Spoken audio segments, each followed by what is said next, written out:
भारतीय रेल में सफर करने वाले एक्स आर्मी सुशील कुमार सिंह के बैग की हुई चोरी।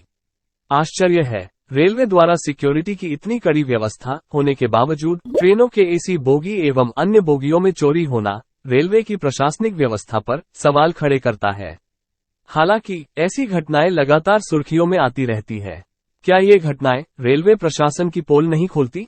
आइए सुशील जी से जाने उनके साथ उस रात क्या घटना घटी और रेलवे प्रशासन से उन्हें क्या सहयोग मिला। क्या हादसा हुआ भैया?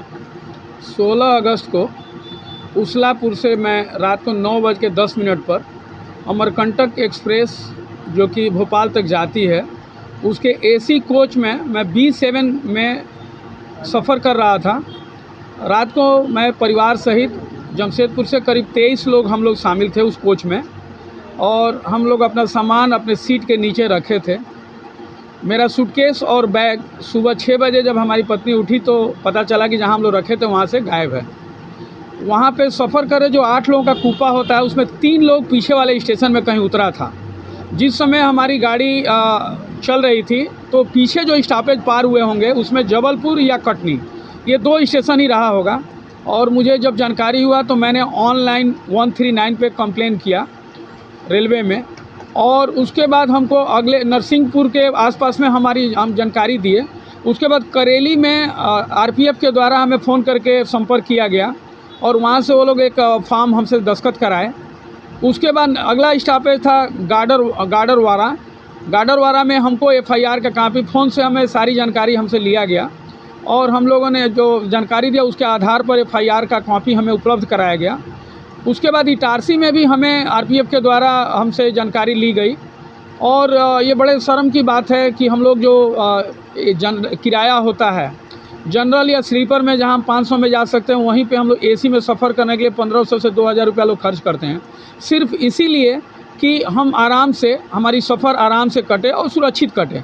तो निश्चित रूप से हम लोग सामान रख कर के एसी में रहने के नाते लोग कंबल देते हैं, रेलवे की तरफ से ब्लैंकेट मिलता है, पिलो मिलता है और जब आदमी सोता है और सुबह में उठता है तो पता चला सामान गायब। मैं जो कपड़ा पहना था और मोबाइल के अलावा मेरे पास कोई सामान नहीं था। मैं उज्जैन महाकाल दर्शन के लिए गया था, लगभग 8 दिन का सफ़र था। आप समझ सकते हैं कि आपका जब सारा सामान चोरी हो जाए तो कितना बड़ा पैनिक होगा और ऊपर से भी अगले आप जो प्रोग्राम है उसमें भी आपको अपने आप को एडजस्ट करना है। तो हम लोग सब वहाँ जाने के बाद जितना चड्डी गंजी हाफ पैंट टी शर्ट धोती गमछा वो सारे चीज़ ब्रश मंजन tongue cleaner shaving cream razor सारा कुछ हमें ख़रीदना पड़ा। इसका कंप्लेन हमने ऑनलाइन किया, साथ में हमारे सहयोगी साथियों ने ट्विटर में भी कंप्लेन किया। रेलवे मिनिस्टर और डीआरएम को ट्वीट किया गया, रीट्वीट हुआ और मध्य प्रदेश के होम मिनिस्टर से भी मेरे बड़े भाई ने संपर्क किया था, उनके पीए का फ़ोन आया था। हमारा कहना सिर्फ यही है कि रेलवे प्रशासन को ज़रूर इस सिस्टम पर ध्यान रखना चाहिए कि एसी डब्बे में कौन चढ़ रहा है और कहाँ उतरेगा इसकी जानकारी है। तो बाकी समय में गेट बंद रहना चाहिए और उसका पर्टिकुलर स्टेशन में उतारा जाना चाहिए, चेक करके देखना चाहिए। अदरवाइज लोग जो है स्लीपर की तरह लोग आना जाना करते हैं और दरवाजे के दोनों तरफ भेड़ चाल में लोग टीटी लोग जो है मैंने पैसा लेके उनको खड़ा कर देते हैं और वैसे लोग सहानुभूति लेके हमारे अगल बगल में बैठते हैं लेकिन बीच में उनका पता ठिकाना नहीं होता, रिकॉर्ड नहीं होता और वही लोग कहीं ना कहीं सामान लेके उतर जाते हैं।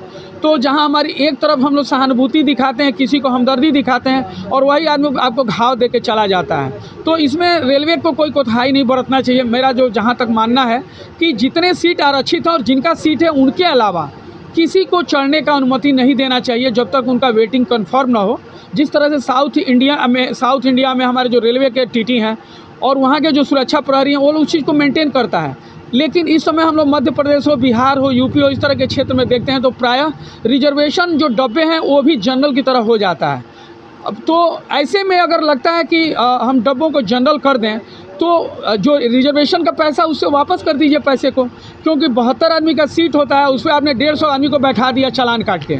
वो आदमी टॉयलेट वहीं यूज करेगा, पानी वहीं यूज करेगा, रास्ते भर जाम करेगा, बैठने की भी दिक्कत होती है, सोने की दिक्कत होती है। तो ऐसे में मेरा मानना है कि अगर यात्रियों को जो लोग पहले से रिजर्वेशन कराएं उनको दिक्कत होती है तो उनके पैसे को रिफ़ंड कर दीजिए। आप जनरल में अगर तब्दील कर दे रहे हैं पूरे बोगी को तो अन्यथा किसी को अलाउ नहीं करना चाहिए। और ये जो चोरी हुआ है इस पर मैंने रेलवे को जो जीआरपी लोग हैं उनको इसकी छानबीन करना चाहिए, क्योंकि बहुत सारे स्टेशनों पे सीसीटीवी कैमरा है। मैंने सूटकेस का कलर, उसका फ़ोटो और बैग का मैंने भेज दिया था कंट्रोल रूम को, और मैं उनके संपर्क में, उन लोगों ने भरोसा दिलाया कि बहुत जल्दी ही कुछ छानबीन चालू है, कुछ आपको रिजल्ट मिलेगा। मैं आशान्वित हूँ कि रेलवे इसके ऊपर अच्छा काम करेगा और एक सम्मान हमारा दिला करके यात्रियों की सुरक्षा को सुनिश्चित करने का काम करेंगे। मेरे को भी बिलासपुर में एक सूटकेस मिला था हावड़ा मिल से, जो कि गलती से उतर गया था और मुझे लगा कि ये हमारा बैग नहीं है, तो मैं वहाँ पे रेलवे के कर्मचारी को मैंने हैंडओवर किया था और रेल मदद में उसकी शिकायत उन्होंने दिया, और 2 दिन के बाद वो मानिक वर्धा स्टेशन के एक यात्री का सामान था और वो अपना शहर से आकर के ले गए। तो निश्चित रूप से मैंने 1 दिन पहले जो खुशी दिया दूसरे यात्री को, एक जिम्मेदार नागरिक होने के नाते, ठीक 12 घंटे बाद मेरे जैसे आदमी को एक सदमा दिया गया रेलवे के या किसी और द्वारा। तो मैं ये आह्वान करता हूँ या चाहता हूँ कि रेलवे के जो सुरक्षा विभाग है या रेलवे के जो जिम्मेदार लोग हैं, ख़ास तौर से एसी डब्बों का या स्लीपर के डब्बे में भी जो लोग का रिजर्वेशन है उन्हें अनुमति मिले, और जो लोग नहीं है उनके लिए शायद अलाउ नहीं करना चाहिए। काहे कि ये जो इस तरह की घटनाएं होती है वैसे लोगों से होती है जो थोड़ी देर के लिए बोल के बैठते हैं और कब पता नहीं रात में बिरात में उतर जाते हैं, क्योंकि जिनका चढ़ना जाना और पहुंचना निश्चित है वो तो अपने स्टेशन से चढ़ते हैं और जहां जाना होता है रेलवे को भी पता है और उतरते हैं, उनके साथ ऐसी घटना नहीं होती है। लेकिन जो बीच बीच में लोग चढ़ते हैं या जो वेंडर है, जो अनऑथराइज वेंडर जो चढ़ता है, कभी चाय लेके कभी चना लेके 100-200 रुपये का चना लेता है और बीच में 1000-2000 20-25 हज़ार रुपये का सूटकेस ले जाता है। एक महिला थी हमारे अगले कोच में, उनका जो सूटकेस गायब हुआ उसमें उनका पूरा ज्वेलरी था, जो कि अपने बेटी के यहाँ जा रही थी मॉडिफाइड करा के बनवाने के लिए, तो उनका ज्वेलरी चोरी हो गया और उनको कंप्लेंट करने की भी जानकारी नहीं थी, तो हम लोगों ने उनको सहयोग किया और अपने मोबाइल से उनका कंप्लेंट कराए। तो इस तरह से रेलवे को इस पर काफ़ी मैंने ध्यान देने की ज़रूरत है। मैं आपके चैनल के माध्यम से निवेदन करता हूं कि जिस तरह से वैल्यूएबल कस्टमर टिकट करा के 4 महीना पहले इंतज़ार करते हैं, जब उनके सफ़र की बारी है तो रेलवे को उसका भी ध्यान रखना चाहिए। धन्यवाद। सुशील कुमार सिंह।